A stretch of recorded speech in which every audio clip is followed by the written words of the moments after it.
pangutan. Okay, samtang nagibasa na ko ng tulo ka pangutana, kung ang nanamoy pangutana, ikaway-kaway lang, ako rin mo doon. Okay. Unang pangutana. Brad, mayong buntag kanatong tanan. Mayong buntag. Unsay timaan nga infested ang lugar? So, ang infestation, discuss naman tali na, usa ni siya ka extraordinary demonic attack. Tawag ito nga extraordinary demonic attack, pero nakasentro siya sa usa ka lugar, usa ka butang o dili ba kaha sa mga mananap. So, kalit og pangamatay na yung baboy da sa pigiri nga way sakit nga ASF, kalit ra nagkirig diha, posible na siya nga infested ang mao nga area. So karon unsay sign nga infested ang isa ka lugar?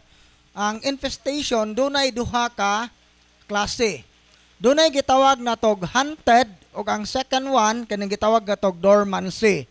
Ang hunted, tadungog naman talimo ang termino nga haunted house. Mayon gani kag hunted, gitawag siya hunted kay butang ta sa inyong balay, mukalit rag sibog ng lamisa bisag way tao.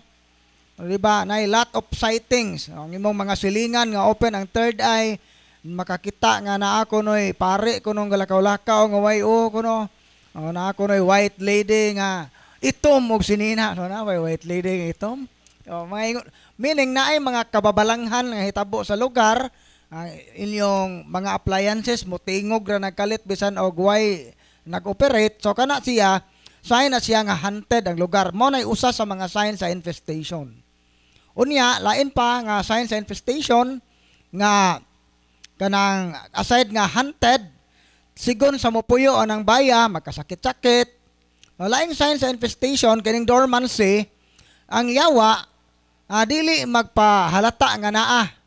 Og dormant, mararag na tuog ba.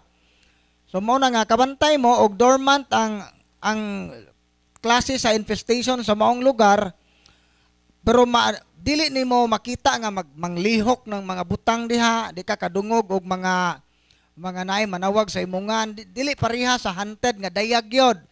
Pero mailhan nimo nga infested na nga lugar o pagpuyo bisan og wa manglihok ng mga butang ana, kay mailhan na siya sa mga binuhatan o spirituality sa namuyo sa balay. Ingani, kung wala na gani maghari ang gugma, kalinaw ug panaghiusa sa inyong pagpuyo, sign na siya nga infested ang inyong balay. Tungod kay ang yawa ma-attract na siya dili sa inyong balay, kundi ma-attract na siya sa binuhatan sa mga nagpuyo sa balay. Kung naanin nyo da imong asawa, galamoy og pills, gasok-sok og ayode, gaunsa pa nang gagamit og artificial contraceptive, plus wa pa joy kasal, palahubog pa joy ng banaha, puro mo himalikas tanan, natural mo puyo ng yawa, ana. No mo na no nga, sayon ra kayo pag ila, atong isamare, unsaon na to pag ila nga infested ang usa ka lugar o usa ka balay, kung ang namuyo anang balaya, wa magsubay sa kabubuton sa Ginoo, automatic na ma-infested. Not necessary nga hunted ang iyang dating, kay pwede man dormancy. Unya kuyaw ra ba ning mga dormant spirit, kay butang ta, infested ang inyong balay, pero dormant type lang. Kung magsugod na kagrosaryo, moalagad na ka sa Ginoo, ana na sila muladlad. Meaning ana na mulutaw ang mga tinuod nga mga manifestation. Sukad ga rosaryo kubrad na may maglungag na among rice cooker, na may tao kinsa may galungag in taon ani. So ang mga dormant spirit, ang dormancy nahimo na siyang hunted karon tungod kay nagparamdam na mga yawa nga naa na dahil sila, dugay ra silang naa nga kay nasakitan sila sa imong gihimo nga pagampo. So unsa may buhaton, muhunong bakog ampo kay aron di na ni manghilabot, so diha ka na sayop. Kay kung muhunong kag ampo mosamot jud hinuuna, meaning ning submit ka sa yawa, mao na nga kinahanglan silang i-deliverance. Mao to itubag. Okay, dugang pangutana Brad. Brad, apil bang makasala ang mga anak o apo kung ang amahan usa ka albularyo? Ang tubag, dili sila makasala kung dili sila mosunod sa occult practices. Iutanta, kung ang imong amahan kawatan, di mahitabo nga ikaw anak, wa ka binuutan ka, kawatan po ka, injustice na siya. O dili do na pwede nga presuhon ang anak kay ang amahan mo ay nakapatay, aparihara man kagnaong, mao na nga apilon kas kaso, dili pwede. Parehara po na sa albularyo, kung ang imong katigulangan ga practice og occult, kung ikaw anak muawat, no? Ug na kay mga masakit po ka, maadto po kag albularyo, patayhop-tayhop po ka, o dili baka imo panggilabuan ang binuhatan sa imong amahan. Kana, no, mo nay magitawag og mga generational curses. Ang mga demonyo nga naggalgal sa imong amahan o ginikanan pagpakasa, maora pod ng demonyuha gagalgal nimo unsa ang nakamaot pa kay gilabuan pa nimo ang sa imong giawatan. So ang tubag sa pangutana, kung albularyo ang imong amahan, dili ka matakda o dili ka makasa sa gatawag og occult practices kung wa ka moawat. Pero kung ning awat ka sa binuhatan sa imong ginikanan, sa imong ginikanan, makasa jud kag apil. Ngano man paninglan jud ka sa Ginoo na kining awat man ta. Mao toy tubag. Okay, pangutana, dugang. Giingon Brad nga ang bana og asawa mahimo ng usa kung sila makasal. So okay ra ba nga ang asawa ray mosimba kay atul man gutos pista? Unya dihay mga bisita maong wala nakasimba ang bana. Okay ra ba to Brad? Ang asawa ray mosimba, ang bana mag-entertain sa bisita? Dili okay kay ang pagsimba individual na nato nga kanang atong paghigugma sa Ginoo, pagpadayag sa atong pagtuo sa Ginoo. Unsa may bote pasabot anang duha na himong usa.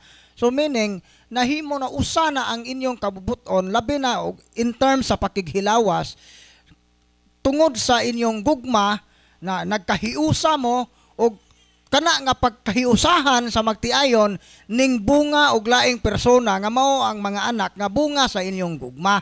Mao na ibot pasabot awa na magpasabot nga kay abi kay nausa na ta kun mao manggani na kun ang imong bana palahubog o kanang imong bana kanang nay ades-ades o kawatan wa man madakpe kana na lang pong asawa presohon mo usara man na.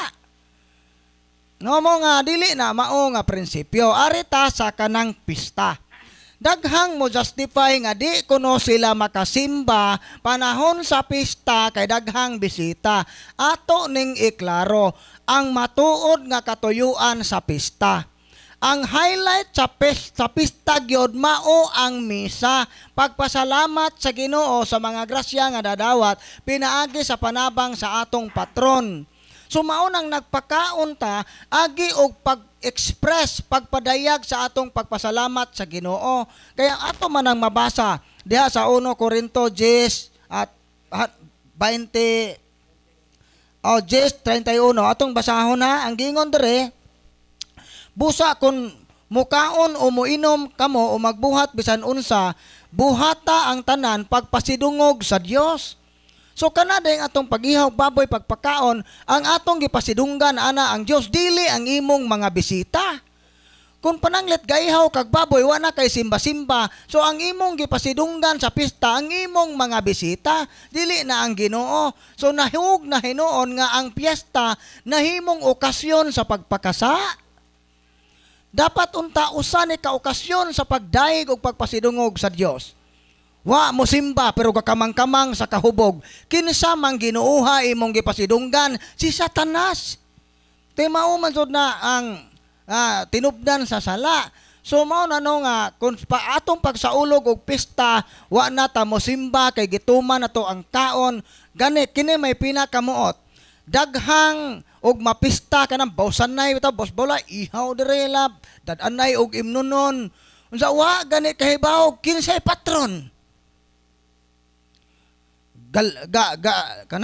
gasinaw laman ang simod og kumaog humba wa kahibaw kinsay gipahinungdan sa pista wa gani kaila sa ilang pare no ug ingon ana manggani inyong pagsaulog sa pista wa jud na mamao. Mao na nga dili rason nga wa makasimba ang asawa ray gipasimba kay wa makasimba kay daghag bisita kun mao man gani na dili mao ang imong pagsaulog sa pista. kanang imong mga bisita pahuwata na, igo ra bitaw na mukaon. Mo na no nga pahuwata ang mga bisita sa buta daan nga dong mo sa bay aning mapaniudto lang kay manimba pa may anang buntag, depende na ninyo. Kadaot po kay balik usang simana pong celebration, pero di po para sa Ginoo lagi, para po sa mga bisita. Mao na nga ang inyong pista nahimong idolatre, Diyos ang inyong gisimba. Kay ang gisimba ang tiyan, ang bino, ang kaon, ang mga bisita, dili ang Dios. Mao na nga dako ng sa mo titubag. Okay, dugang pangutana Brad, mayong buntag sab. Ang masakiton ra ba ang magpahilog o kapila pod magpahilog? Yes, masakiton ra jay hilogon kay gitawag man anointing of the sick. Ang maghilogon ng way sakit. Mo ang gingon sa Biblia, kung adunay nagmasakiton kaninyo ipatawag ang pare, wadon mo ingon ang naay naguo diha usa pa nang dihay way kwarta magpahilog. So ngano man gayron mo tubo ng kwartas mo pitaka. Aton ning iklaro ang hilog para ra na sa mga masakiton. Kung pananglit ka ng tao nga gihilog, wa mamatay pero ning grabe ang iyang sakit, pwede po na nato ipahilog og otro. No mo na nga pwede na siya ibalik-balik ang hilog, ibutan tam naghihilog ka karon, naulian, sa nasakit kag otro, pwede na po ka magpahilog o dili baka sa paghilog karon nga na kay grabe nga sakit, di pa tantong grabe, pagkapila ka buwan may grabe, pwede nimo na ipahilog og otro. Pagkasunod na pong semana mas ning grabe naman hinoon, pwede na po na nimo ipahilog og otro. So, ingon ana ang balaod sa simbahan kabahin sa hilog para sa mga masakiton. Pero ngano man lagi Brad, nga kanang naay gihilog man ning mga nayawaan. Kay ang hilog di ay dili lang ni katong nagtinga kundi sibisan kinsa nga nasa kanang danger of death. Butanta dili patiguang pero na-stroke naman, nagungaw naman sa kamatayan o 50-50, kanang na-crash 50-50, pwede na hilogon kay naman sa danger of death. Unya kining mga nayawaan kay naaman so na sa danger of death. Tiaw bay gailog ang presensya sa Ginoo ug ang gahom sa yawa gailog diha niya. So mao na nga nagungaw siya sa kamatayon, mao na nga angay siyang hilogon. So mao ito ba? Okay, dinita kang napay mo kuan. Okay, dinita sa